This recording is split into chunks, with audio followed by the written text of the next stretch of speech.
कि अन हवा जल बिनु अरे बाची ना जीवन हो, अन हवा जल बिनु बाची ना जीवन हो, दूध दही से महंगा बिकाते ही जा जाम्बा, जवना के काम नहीं खे ओकर बेसी दाम बा। आजकल ऐसा मार्केट हो गइल बा कि जवना के माने कोनो काम नहीं खे ओकरे बेसी दाम। दुगोला के कलकार लोग बा कि अपन रंगरलिया शुरू करी लोग, तो महिला उठ के चल जी लोग। अभी हमारे साथ मौजूद हैं दुगोला के गायक अमर अकेला यादव जी। आप लोग लोक गायक को सुनते होंगे जो कि आए दिन मिलियन मिलियन लोग छूते हैं व्यू, लेकिन दुगोला गायक आज हमारे साथ मौजूद हैं जिनको सुनने के लिए काफ़ी मात्रा में भीड़ जमा हो जाती है, क्योंकि इस तरीके का स्टेज परफॉर्मेंस इन लोग का होता है। सबसे पहले स्वागत है। सबसे पहले रउरो स्वागत बा। आगामा जंक्शन के देखे वाला जितना श्रोता समाज बाणे सबके पैर छू के प्रणाम करतनी। इस चैनल के भी रउआ सभे के देखतनी, एकरा खातिर धन्यवाद। अच्छा एक बात बताई, दुगोला जो गायकी बा वो स्टेज तक ही काहे सीमित रह गइल बा? दुगोला गायकी स्टेजे तक सीमित नहीं खे, एकरा के देखल जाए तो बहुत चीज़ बा। आजकल गावे खातिर तो ढेरे लोग गावता, ढेरे लोग के एल्बम बाजता, व्यू जाता मिलियन 10 मिलियन 20 मिलियन ना, लेकिन वो लोग के यदि कह दिया कि एगो बबुआ पूर्वी गा दो, निर्गुण गा दो, बढ़िया भजन गा दो, ऐसा भजन गा दो कि जो सब लोग सुन ले, वो माई बहन सब कोई सुन ले, तो बस के बात नहीं खे। अरे चाहम कि पूर्वी एगो गाना हो जाए, पहले सबसे पहले एगो गाना हो जाए जो माध्यम से ई संदेश चल जाए कि ई गायकी जौन बा अभी के एल्बम गायकी से बढ़िया बा। देखी हमनी के ऐसे मानी ला जा कि पूर्वी के जन्मदाता स्वर्गीय महेंद्र मिश्र के मानी ला जा। उनकर एगो बहुत सुंदर पूर्वी रहे कि एक ही मटिया के, एक ही मटिया के अरे दुई गो मूर्तिया है राम, अरे दुई गो मूर्तिया, अरे समरिया मोरी रे गढ़े वाला एक बा कुमार, अरे समरिया मोरी रे गढ़े वाला एक बा कुमार। ए तरीका के पूर्वी आजकल के नौका कलकार लोग से गावे के कहल जाए तो ना गाई लोग, जब भी गाई लोग तो नारदी विद्या के ही व्यास लोग गाई लोग। अच्छा एगो और बात जानल चाहम, जैसे कि भोजपुरी एल्बम जो गायकी बा वो हमें कहल जाला कि अश्लीलता बा, लेकिन रउआ लोग के स्टेज के माध्यम से ज़्यादा अश्लीलता कभी कभी वीडियो सामने आवेला तो देखे के मिलेला, का वजह बा? कभी कभी ऐसा हो जाला कि मुंड मिजाज है दुगोला में। आज ज़्यादातर देखी हम तो दुगोला में अश्लील तो हम आज तक नहीं कैले, फिर भी अपना माई की कृपा से, सरस्वती माई की कृपा से जगह पर बानी जा, अभी और प्रयास करे के कम दिन से लागल बनी जा, अभी प्रयास में बानी जा।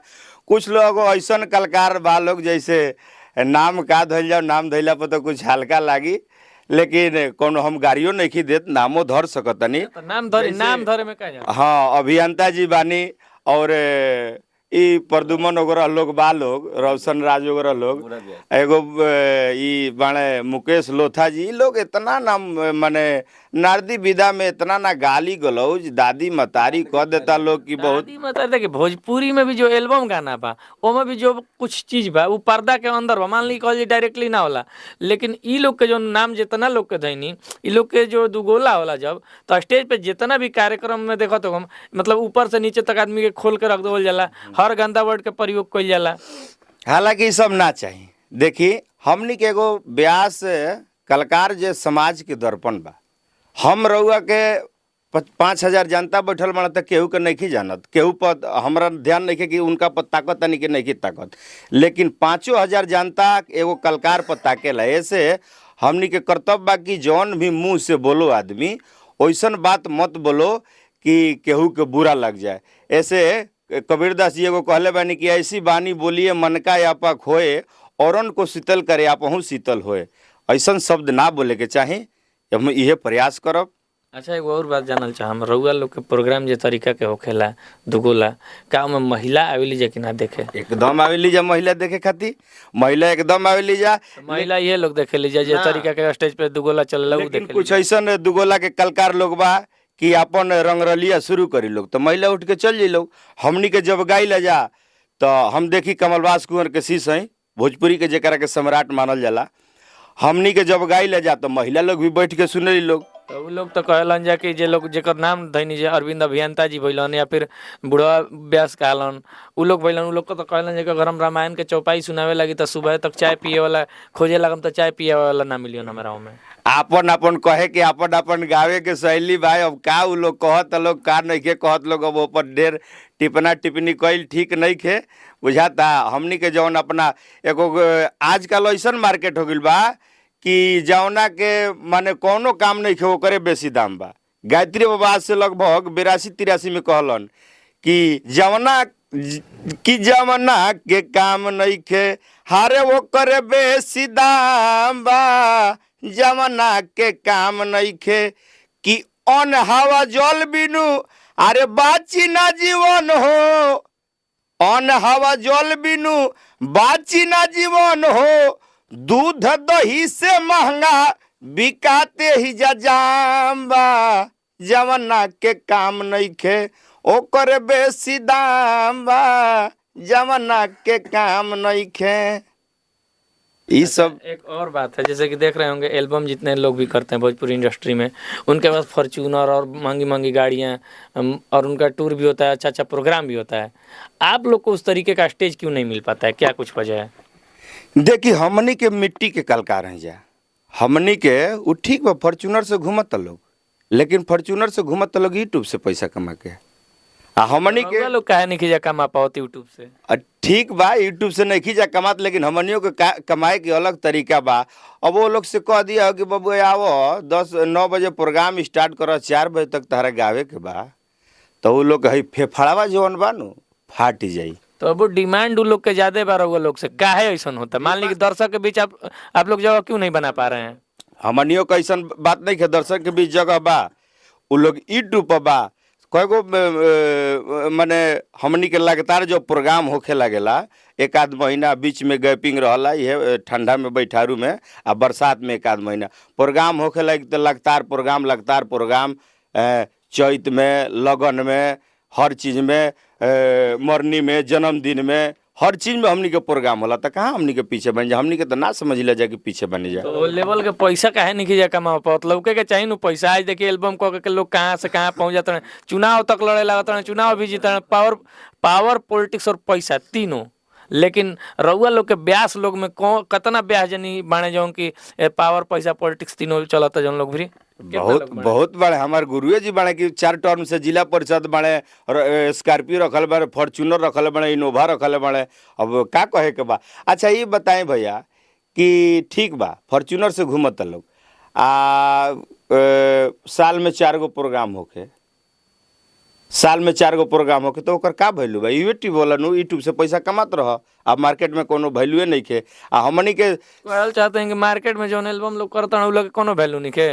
माने गायकी लाइन में रात भो कह दिया 2 घंटा लगता है गावे के, तो थोड़े गा दी लोग। जब वे आधे घंटा गइला पे उनकर रउआ से ज्यादा पैसा मिलता तो 2 घंटा काहे के कोई अच्छा लेकिन एक बात और बा, कुछ लोग के भीड़ देखे ना जाला, सुने ना जाला, देखे जाला, आ कुछ लोग के सुने जाला। तो जहाँ तक हमार मानना बा रउआ लोग के कैटेगरी में बन जा, सुने जाता रउआ लोग के कि लोग देखे जाता है। हमनी के देखी पुरनिया से लेके जवान ले उस घर से ठाट बाट एकदम सोच समझ के जाई लोग कि जा तनी आज दोनों ब्यास लोग के रात भर बैठ के देखब।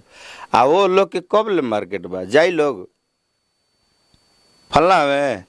अच्छा तनी से देख लिया कई गो डांसर उतर सही से बढ़िया बढ़िया, आ एक बाद चला हो अब देख लिया अब बाउरे गावेला। हाँ ये बात बा, हमनी के देखी लोग 2-4 घंटा 5 सुनी लोग, रउआ लोग के सुनी लोग लोग के लोग देखे जाला कि अरे हई कलाकार आइल बने, हई सुपरस्टार आइल बने। सेल्फी लेवे बस समझ नहीं वो लोग के। हमनी के जौन बा की बैठ के सुनी लोग, ना हो के तो गीत के फरमाइश करी लोग। हमनी के रामायण महाभारत प्रसंग गावे वाला है जा, ओमे नाना प्रकार के बात है, लोग कलयुगी गावेलन अभी सब हम ना कहब का गाई लोग। लेकिन एक चीज बा कि भोजपुरी के जितना भी कलाकार बड़े सब लोग से हम ये निहोरा करब कि भोजपुरी हमनी के बचावे के बा, एकरा में अश्लील नइखे करे के, जितना से जितना बढ़िया होको एमे शुद्ध शब्द बोले के बा कि सब लोग सुने। भोजपुरी जगह पे ही बा। लोग सोचत रहे कि हम भोजपुरी के गंदा करते हैं, तो भोजपुरी के गंदा करे वाला लोग अइलन ना गइलन। भोजपुरी कहीं गइल बा? भोजपुरी एजे बा।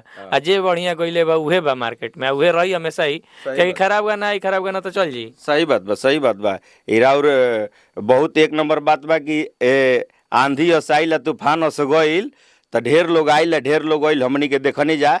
लेकिन जे जवन बा अस्थिर, जे सलील गवले बा, उस सलील के आजो मार्केट बा, लोग के भरम समाइल बा कि ना फलना के प्रोग्राम नहीं के होत। तू देखे जा तरह के प्रोग्राम नहीं के होत, ओइसन जगह पे नहीं हो जो जगह पे चाही उ लोग। सही बात बा। उहो लोग प्रोग्राम करत लोग, उहो लोग अपन इमेज बना के बा लोग, ऐसन बात नहीं खे। ये बात बा का। चलिए बहुत बहुत धन्यवाद बा कि जे तरीका से भोजपुरी के माहौल बदलता, ओकरा बावजूद भी दुगोला गायक जो बने अभी अस्तित्व बचावे के लड़ाई एक तरीका से लड़ रहा बने। बहुत बहुत शुभकामना बा। चाहम कि भोजपुरी के स्थिति जो बा अभी सुधार में आवे, कि भोजपुरी से तो अश्लील गाई चाहे कुछ करी रहुआ खराब, तो उससे भोजपुरी ना खराब हुई, राउर विचार और राउर अस्तित्व खराब हुई। सही बात। तो आज के वीडियो में इतना ही, और जो भी चीज़ बात भइल उस पर कमेंट करके एक बार जरूर बताइए कि दुगोला और एल्बम में क्या कुछ फर्क बा।